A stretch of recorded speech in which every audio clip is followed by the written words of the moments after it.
जय हिंद दोस्तों, स्वागत है आपका आपके अपने चैनल स्टडी ब्लास्टर पर और मेरा नाम है दिनेश आर्य।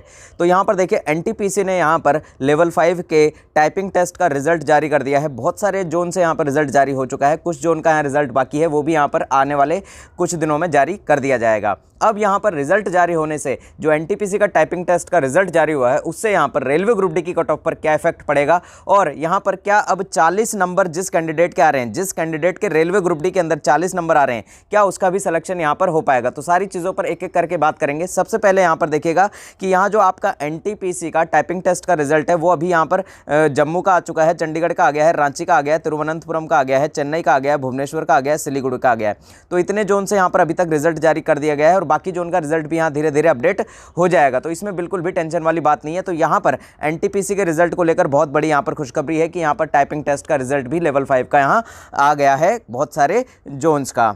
अब यहाँ पर देखिए सबसे पहले हम आपको एक चीज़ बता देते हैं कि यहाँ पर 40 मार्क्स वाले कैंडिडेट का यहाँ सिलेक्शन हो पाना संभव है या फिर नहीं है। इस चीज़ का सबसे बड़ा ये सवाल है और यहाँ पर देखिए इसको मैं आपको क्लियर कर दूंगा, वीडियो पर लास्ट तक ज़रूर बने रहिएगा। और साथ ही साथ यहाँ पर एनटीपीसी के रिजल्ट का क्या इफेक्ट यहाँ पर पड़ने वाला है वो भी मैं आपको बताता हूँ। क्या एनटीपीसी के रिजल्ट से यानी कि एनटीपीसी का जो टाइपिंग टेस्ट का रिजल्ट आया है और बाकी जो रिजल्ट अभी आने वाले हैं उससे यहाँ पर ग्रुप डी की कट ऑफ पर क्या फ़र्क यहाँ पड़ने वाला है। तो सबसे पहले यहाँ देखिएगा, सबसे पहले हम यहाँ पर आपको परसेंटाइल फार्मूला बता देते हैं। और ये परसेंटाइल फार्मूला देखिए मैंने आपको कई बार ये नोटिस दिखाया है और आज फिर से आपको नोटिस दिखा रहा हूं। 12 अगस्त का ये ऑफिशियल नोटिस है रेलवे का, जिसमें कि ये कोरिगेंडम और अमेंडमेंट नोटिस है। तो कोरिगेंडम क्या होता है, जब हम कोई नोटिस जारी करते हैं यानी कि कोई भी मंत्रालय या कोई भी विभाग यहाँ पर नोटिस जारी करता है तो उस नोटिस के अंदर अगर कोई गलती हो जाती है या कोई गलती में सुधार किया जाता है तो उस सुधार को ही कहा जाता है यहाँ पर कोरिगेंडम, यानी कि सुधार करना, करेक्शन करना कहा जाता है कोरिगेंडम। और अमेंडमेंट होता है यहाँ पर संविधान संशोधन जैसे हम कहते हैं। तो यहाँ पर कॉन्स्टिट्यूशनल हमारा अमेंडमेंट होता है, संविधान संशोधन। संविधान के अंदर अगर कोई नई चीज़ ऐड की जाती है तो उसे अमेंडमेंट कहा जाता है। इसी तरह से इस नोटिस के अंदर कुछ चीज़ें ऐड की गई तो उसे यहाँ पर अमेंडमेंट कह दिया गया। यानी कि किसी नोटिस में मान लीजिए कोई और चीज़ यहाँ जोड़नी है, ऐड करनी है तो उसे अमेंडमेंट कहा जाता है। तो यहाँ इसी तरह से रेलवे ने यहाँ पर अपने 7/4/2022 यानी कि 7 अप्रैल 2022 को जो नोटिस यहाँ पर पब्लिश किया था उसके अंदर जो चेंजिंग की थी, जो अमेंडमेंट किए थे उसी के रिगार्डिंग ये नोटिस निकाला था 12 अगस्त 2022 को। अब इसमें ये पूरा का पूरा जो नोटिस था वो पूरा परसेंटाइल के लिए था, यानी कि परसेंटाइल स्कोर के ऊपर ये पूरा का पूरा आपका नोटिस था। अब यहाँ देखिए यहाँ क्लियरली परसेंटाइल स्कोर क्या होता है ये बताया गया है। फिर यहाँ देखिए बहुत सारे कैंडिडेट अभी भी इस डाउट में है कि परसेंटाइल जो है वो अलग चीज़ है और नॉर्मलाइज स्कोर अलग चीज़ है। यहाँ रेलवे खुद यहाँ देखिए, यहाँ इस लाइन को आप अच्छे से पढ़ लीजिएगा, गूगल ट्रांसलेट कर लीजिएगा। अगर आपको नहीं आती है इंग्लिश तो गूगल में इस लाइन को एज इट इज़ डाल लीजिएगा, वहाँ इसका हिंदी क्या होता है वो आपको पता लग जाएगा। बाकी मैं तो आपको बता ही रहा हूँ, हालांकि आपको मेरी बात पर अगर भरोसा नहीं है तो आप इसे गूगल ट्रांसलेट में डालकर वहाँ इसका हिंदी ओरिजिनली चेक कर सकते हैं क्या इसका हिंदी होता है। और अगर यहाँ पर हमारा और उसका हिंदी मैच कर जाए तो चैनल को सब्सक्राइब करने आ जाइएगा। और अगर अभी वीडियो में हमारी बातें आपको सही लग जाएं तो चैनल को सब्सक्राइब ज़रूर कर लीजिएगा, क्योंकि बहुत सारे लोगों ने यहाँ पर चैनल को सब्सक्राइब नहीं किया हुआ है, सिर्फ हमारी वीडियो देखते हैं, पता नहीं सब्सक्राइब क्यों नहीं करते हैं, जबकि इतनी सारी जानकारियाँ हम सबसे पहले आपको देते हैं और बाकी लोग बाद में उस जानकारियों को दे रहे हैं, लेकिन फिर भी आप हमें सब्सक्राइब नहीं कर रहे हैं। ये हमारे लिए सबसे बड़े दुख की बात है। और आजकल आपको पता है कि सब्सक्राइब का बटन यहाँ रेड नहीं रहा है, वाइट हो गया है। और उस पर देखिए जैसे ही आप सब्सक्राइब कर देंगे ना हमें, तो वहाँ सब्सक्राइब्ड लिखा हुआ आएगा, BED हो जाएगा वो। तो इसीलिए आप नीचे देखिएगा आपने हमें सब्सक्राइब किया हुआ है या फिर नहीं किया हुआ है। अगर आपने सब्सक्राइब नहीं किया हुआ होगा तो यहाँ पर नीचे जो है सब्सक्राइब लिखा हुआ होगा, BE लिखा होगा, यहाँ D नहीं होगा लास्ट में। अगर आपने सब्सक्राइब कर दिया होगा तो यहाँ सब्सक्राइब्ड लिखा होगा। तो इन दो चीज़ों को हम आपको बताना चाह रहे थे, ताकि क्या कई लोगों ने हमारे चैनल को सब्सक्राइब किया है या नहीं किया है, उन्हें खुद को यहाँ पता नहीं लग पाता है। तो पहले सब्सक्राइब कर लीजिए। अब देखिए यहाँ पर जो लाइन है वो मैं आपको एग्जैक्टली पढ़ाकर यहाँ बताता हूँ। The percentile score will be the normalised score for the examination.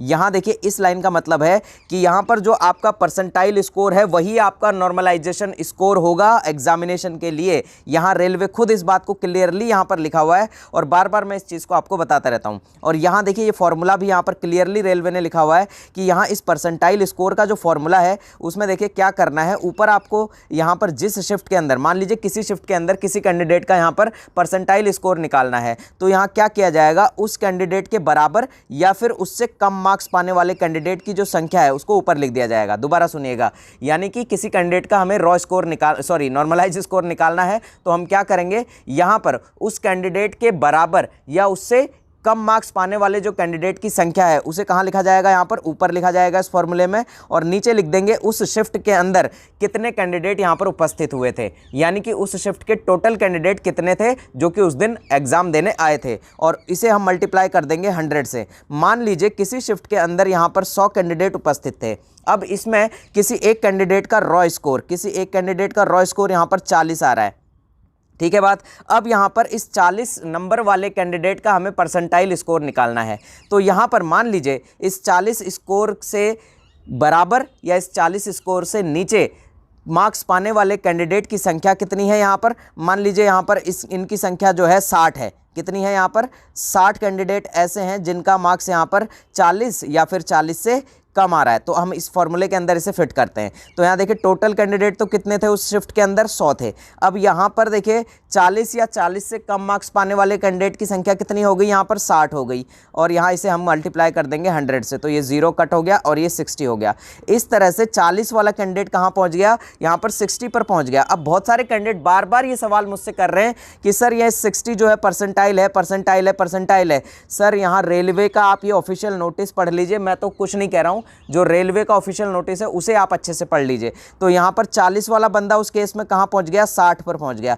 तो यहाँ पर देखिए अब यहाँ पर आपकी शिफ्ट के अंदर आपके बराबर या आपसे ज़्यादा मार्क्स पाने वाले कैंडिडेट की संख्या अगर ज़्यादा होगी तो यहाँ पर क्या होगा, आपका जो नॉर्मलाइज्ड स्कोर है वो नीचे हो जाएगा। इस केस में नीचे भी हो जाएगा। मान लीजिए आपका रॉ स्कोर यहाँ 50 है, आपका रॉ स्कोर 50 है, और यहाँ आपकी शिफ्ट में टोटल कैंडिडेट कितने थे, 100 थे, ठीक है, और आपके बराबर या आपसे ज़्यादा मार्क्स पाने वाले कैंडिडेट की संख्या 60 है, ठीक है। अब यहाँ पर आपके बराबर या आपसे ज़्यादा मार्क्स पाने वाले कैंडिडेट की संख्या तो 60 हो गई, और टोटल कैंडिडेट यहाँ पर 100 थे, लेकिन आपसे कम मार्क्स पाने वाले यानी कि आपके बराबर या आपसे कम मार्क्स पाने वाले कैंडिडेट की संख्या कितनी हो गई, 40 हो गई। तो यहाँ ऊपर किसे लिखा जाएगा, 40 को, यानी कि आपके बराबर या आपसे कम मार्क्स पाने वाले कैंडिडेट कितने हैं, 40 हैं, और नीचे 100, और इसको मल्टीप्लाई किया 100 से, तो यहाँ पर क्या हो गया 40। यानी कि यहाँ पर जो 60 वाला जो रॉ मार्क्स 50 वाला कैंडिडेट है, अगर यहाँ पर किसी कैंडिडेट का रॉ मार्क्स 50 आ रहा है और उस 50 से यहाँ पर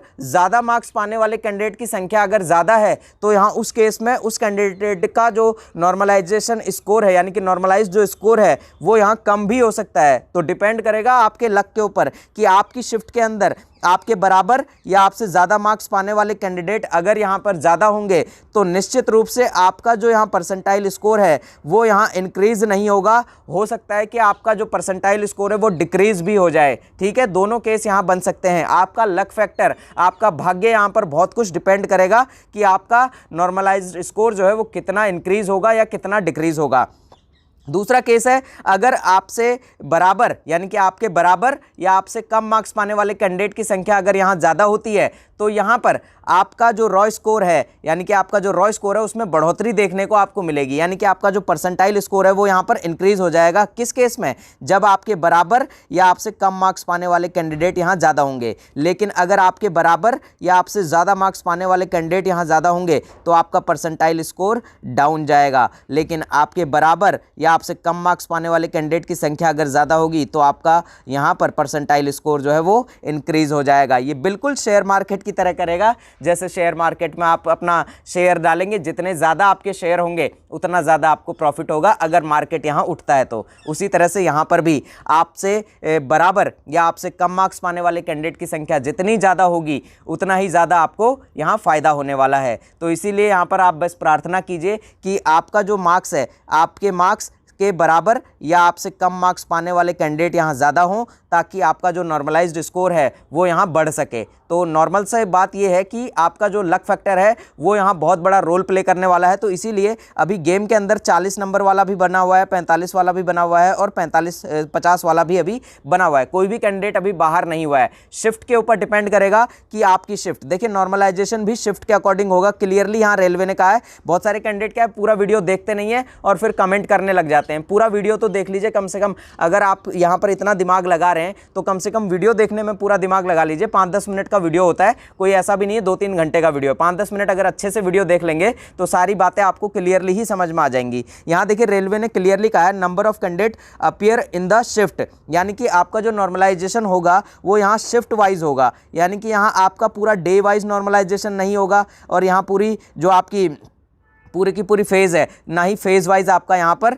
नॉर्मलाइजेशन होने वाला है। आपका नॉर्मलाइजेशन सिर्फ और सिर्फ शिफ्ट वाइज होगा, यानी कि शिफ्ट वाइज नॉर्मलाइजेशन होगा तो इससे आपको एक फ़ायदा मिलेगा कि अगर आपकी शिफ्ट हार्ड रही होगी तो यहाँ पर अगर आपका स्कोर मान लीजिए 50 के आसपास भी आ रहा होगा तो यहाँ पर आपके 50 या 50 से कम मार्क्स पाने वाले कैंडिडेट की संख्या भी यहाँ पर ज़्यादा होगी, क्योंकि शिफ्ट यहाँ ज़्यादा हार्ड थी। अगर मान लीजिए किसी कैंडिडेट का 60 मार्क्स आ रहा है किसी शिफ्ट के अंदर, तो मान लीजिए अगर वो शिफ्ट ईजी है तो यहाँ पर हो सकता है कि 60 से ज़्यादा मार्क्स पाने वाले कैंडिडेट की संख्या भी बहुत ज़्यादा हो। तो इस केस में क्या होगा, 60 मार्क्स वाले कैंडिडेट को भी ज़्यादा फायदा नहीं होने वाला है। हो सकता है उसका ये रॉ मार्क्स जो है परसेंटाइल के बाद डिक्रीज भी हो सकता है, यानी कि उसका 60 स्कोर भी यहाँ पर 55 पर आ सकता है परसेंटाइल स्कोर, यानी कि यहाँ पर जो उसका नॉर्मलाइजेशन होगा उसके बाद 60 वाला कैंडिडेट भी 55 पर भी आ सकता है और 50 पर भी आ सकता है। डिपेंड करेगा कि उसकी शिफ्ट कैसी थी, यानी कि उसकी शिफ्ट के अंदर कैसे कैंडिडेट बैठे हुए थे। उसकी शिफ्ट के अंदर ज़्यादा कैंडिडेट ऐसे थे जिन्होंने यहाँ ज़्यादा जो है रॉ मार्क्स लेकर आए हैं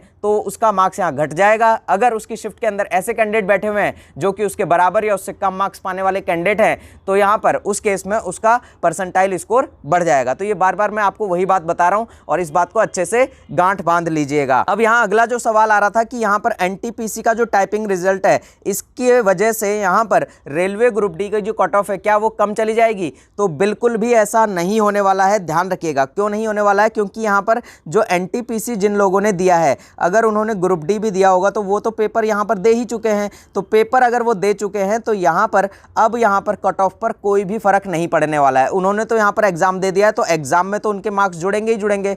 तो इसीलिए आपकी जो पीईटी के लिए जो कट ऑफ बनने वाली है, ध्यान रखिएगा पीईटी के लिए जो कट ऑफ बनने वाली है उस कट ऑफ के अंदर इस रिजल्ट का कोई भी फर्क नहीं पड़ेगा। 0% फर्क पड़ेगा यहाँ पर, 0% कोई फर्क यहाँ नहीं पड़ने वाला है यहाँ पर एनटीपीसी के टाइपिंग रिजल्ट का।